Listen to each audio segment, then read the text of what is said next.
आप सभी को नमस्ते। मैं हूं अमित ठाकुर और आज इस वीडियो के माध्यम से हम junior office assistant Himachal Pradesh staff selection commission Hamirpur board के द्वारा जो 1160 पोस्टें जूनियर ऑफिस असिस्टेंट की निकाली गई है, उसमें जो कंप्यूटर का सिलेबस रहने वाला है उसके विषय में डिस्कशन करने वाले हैं। वीडियो स्टार्ट करने से पहले और मेन टॉपिक आने से पहले थोड़ा सा अपने बारे में आपको बता देता हूँ। अमित ठाकुर BCA किया है, MC किया है कुरुक्षेत्र यूनिवर्सिटी से, 4 ईयर टीचिंग एक्सपीरियंस है। Special force training school first फेरा के अंदर जो है उसमें मैं IT ट्रेनर रहा हूँ 2 साल एपटेक के अंदर मैं IT ट्रेनर रहा हूँ और पिछले 2 सालों से टैली का सर्टिफाइड ट्रेनर हूँ। ITS के जो कोर्सेज चलते हैं गवर्नमेंट स्कूलों के अंदर, उसमें मैं एज असेसर मैंने काम किया है। हम आते हैं Himachal Pradesh staff selection commission, Himachal Pradesh staff selection commission Hamirpur board HPSSC, इसके द्वारा junior office assistant IT post code 817 की जो पोस्टें निकाली गई है, एडवर्टीजमेंट निकाली गई थी, जिसमें से 1160 पोस्टें जूनियर ऑफिस असिस्टेंट की निकाली गई है। तो उसकी अगर आपको ये भरना है तो उसकी लास्ट डेट आपकी 25 अक्टूबर 2020 है। और अगर आप इस फॉर्म को भरना चाहते हैं तो अपने कंप्यूटर के अंदर या अपने फ़ोन के गूगल में जा करके आपको HPSSC लिखना होगा, या फिर इस लिंक के माध्यम से भी आप ऑनलाइन फॉर्म को फिलअप कर सकते हैं। अब आपको ये पता होना चाहिए कि ऑनलाइन फिलअप करने के लिए आपकी एलिजिबिलिटी क्या होनी चाहिए। तो आपकी एज 18 से 45 वर्ष तक होनी चाहिए, 1/1/2020 तक। क्वालिफिकेशन आपकी 10+2 होनी चाहिए, और अगर आपने 10th किया है तो आपके पास 1 ईयर का कंप्यूटर डिप्लोमा होना चाहिए, जो कि किसी ऑथराइज इंस्टीट्यूट से होना चाहिए या फिर ITI से आपका वो डिप्लोमा होना चाहिए। अब हम आते हैं एग्जामिनेशन पैटर्न पे। एग्जामिनेशन पैटर्न की अगर बात करें तो आपका तीन पार्ट के अंदर ये एग्जाम होता है। फर्स्ट पार्ट आपका रिटन एग्जामिनेशन रहता है, सेकंड पार्ट आपका टाइपिंग रहता है, और फाइनल जो आपका रहता है वो डॉक्यूमेंटेशन बेस्ड रहता है।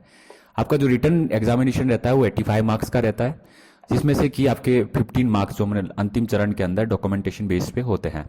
अब अगर हम इन 85 मार्क्स की बात करें तो इसमें से आपसे 170 क्वेश्चन पूछे जाते हैं, जिसमें से कि 120 क्वेश्चन जो है वो कंप्यूटर से और 50 जो है अदर सब्जेक्ट, जैसे आपका GK, Himachal GK, current affairs, everyday science, general English, इनसे पूछा जाता है। अब हम मेन टॉपिक पे आते हैं। ये 120 क्वेश्चन जो आपके एग्जाम के लिए बहुत ही इंपॉर्टेंट रहने वाले हैं, इसके विषय में चर्चा करने के लिए। अब ये जो 120 क्वेश्चन आपके यहाँ पे दिए गए हैं, इसके अंदर आपका ITS या IP के जो सब्जेक्ट रहते हैं उसके अंदर जो क्वेश्चंस आपके रहते हैं वो आपके लिए बहुत ज़्यादा इंपॉर्टेंट रहने वाले हैं। और अगर आप इन 50 क्वेश्चन की बात करें तो इसके अंदर आपको general knowledge included Himachal Pradesh GK, current affairs, everyday science, general English, general Hindi, ये सब रहने वाला है। तो अब हम ये जो आपके 120 क्वेश्चन रहने वाले हैं ये बहुत ही ज़्यादा इंपॉर्टेंट है, इसीलिए हम इसको देखते हैं कि इसके लिए आपको क्या करना पड़ेगा। हम दूसरे पैटर्न की बात करें एग्जामिनेशन के, तो दूसरे में आपका टाइपिंग रहने वाला है, जैसे मैं पहले भी बताया था। इसके अंदर आपको 30 वर्ड पर मिनट आपकी स्पीड होनी चाहिए। अगर आप हिंदी में टाइपिंग करते हैं तो आपकी 25 वर्ड पर मिनट होनी चाहिए। अब हम आते हैं मेन टॉपिक के अंदर। कंप्यूटर का जो सिलेबस के जो 120 क्वेश्चन रहते हैं, प्रीवियस ईयर के जो एग्जामिनेशन हुए हैं कंप्यूटर ऑपरेटर और जूनियर ऑफिस असिस्टेंट में, उसमें किस बेसिस पे आधार पे टॉपिक के अनुसार हमारे ये क्वेश्चन पूछे गए थे, उस बेस पे हमने थोड़ा सा डाटा कलेक्ट करके ये चीज़ बनाई है। आप इसका स्क्रीनशॉट भी रख सकते हैं।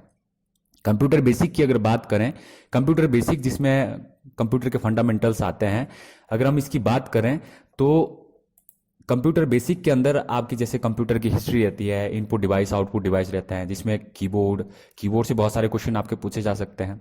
माउस हो गया। कंप्यूटर मेमोरी बहुत ही इंपॉर्टेंट टॉपिक रहता है, रैम रोम हार्ड डिस्क के बारे में जिसमें पूछा जाता है। इंटरनेट, बेसिक इंटरनेट से जुड़ी जो टर्म्स होती है वो आपको आनी चाहिए। एब्रीविएशंस, शॉर्टकट्स, ये आपके कंप्यूटर बेसिक के अंदर रहते हैं। तो ये सारी चीज़ें आपको पता होनी चाहिए। कंप्यूटर बेसिक में जो आपके क्वेश्चंस बनेंगे वो 50 क्वेश्चन बनेंगे, और 50 क्वेश्चन के अंदर आप अरिहंत की जो बुक आती है उसको आप प्रिपेयर कर सकते हैं। दूसरा जो मेन इंपॉर्टेंट टॉपिक रहता है वो रहता है MS ऑफिस। इसमें से आपके 30 क्वेश्चन पूछे जाते हैं, और 30 क्वेश्चन में आपका MS word, Excel, PowerPoint, ये तीनों आपके पूछे जाते हैं। इसमें से आपके 30 क्वेश्चन तक बन सकते हैं। ये बहुत ही इंपॉर्टेंट है, आप किसी इंस्टीट्यूट में जा करके भी इसका सीख सकते हैं, या फिर अगर आप बुक लेना चाहते हैं तो बुक से भी आप इस MS ऑफिस की जो इंपॉर्टेंट टर्म्स रहती है, MS ऑफिस आपको चलाना आना चाहिए, कहीं से भी कोई सा भी क्वेश्चन पूछा जा सकता है। दूसरा जो इंपॉर्टेंट टॉपिक आता है computer networking. Computer networking 10 question पूछे जाते हैं, जिसके अंदर आपका लैन, मैन, बैन, OSI मॉडल, और नेटवर्किंग के अंदर बहुत सारी चीज़ें जैसे उनके डिवाइस होते हैं, हब, स्विच, उसके बारे में बहुत सारे क्वेश्चन कंप्यूटर नेटवर्किंग से पूछे जा सकते हैं। दूसरा है DBMS, database management system, 5 question previous examination में उसमें से पूछे जाते हैं। कंप्यूटर लैंग्वेज की बात करें तो 5 क्वेश्चन उसमें से भी पूछे जाते हैं।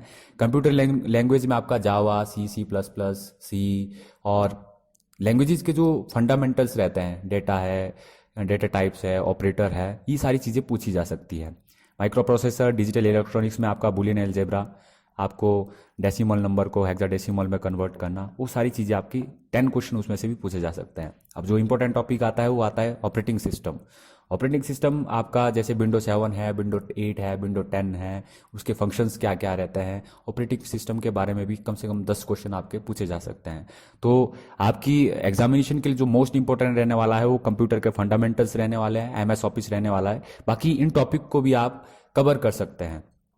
तो मुझे लगता है कि ये वीडियो आपके लिए बहुत लाभदायक रहा होगा। अगर आप कंप्यूटर ऑपरेटर बनना चाहते हैं तो इसका स्क्रीनशॉट ले करके आप तैयारी कर सकते हैं।